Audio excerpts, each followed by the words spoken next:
কালি তেওঁলোকৰ সমৰ্থকেচোন বিজেপি জিন্দাবাদে কৈ দিলে গগৈ কথাটো নহয় ভাল মই ভাবোঁ তেওঁক আজিকালি ৰাইজে ৰিজেক্ট কৰিছে আনকি শিৱসাগৰতে বহুত ৰিজেক্ট কৰিছে এতিয়া ৰিজেক্ট হৈছে আৰু কৈছে এতিয়া কাৰণ পঞ্চায়ত নিৰ্বাচনে গম পালে তেওঁ একেবাৰে ধাৰাসাৰী হৈ গ'ল সেইটোৱে প্ৰমাণ কৰে জনসাধাৰণ তেওঁৰ লগত নাই গতিকে অখিল গগৈ অবিহনে ইয়াতে বহুত নেতা আছে বা বহুত অসম শিৱসাগৰ জিলাখন বা সমষ্টিটো চলাব পৰা যোগ্য ব্যক্তি আছে গতিকে সেইখিনি এইবাৰ ৰাইজে বিবেচনা কৰিব দ্বিতীয়বাৰ অখিল শিৱসাগৰত নাহিব নেকি নাই নাই এইটোতো 100% আমি পঞ্চায়ত ইলেকশ্যনতে মেছেজটো পাই গ'লোঁ ৰাইজে বা অসমৰ ৰাইজে এতিয়া সেইকাৰণে তেওঁ অসমৰ বাহিৰত আহিছে দেখিছে তেওঁ কাণ্ডত নামত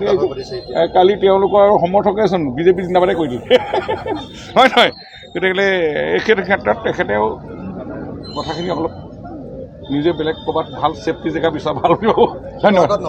নাই নাই শিৱসাগৰত তেওঁ ৰাইজে নিবিচাৰে ময়ো শিৱসাগৰ অবিভক্ত শিৱসাগৰ জিলাৰ এজন বাসিন্দা ময়ো গোটেই জিলাখনৰ লগত পৰিচয় আছে মই নিজে দুটাকৈ টাৰ্ম মই তাত বিজেপিৰ সভাপতি আছিলোঁ চুকে কোণে চব পঞ্চায়তৰ মই ৰাইজৰ লগত মোৰ এতিয়াও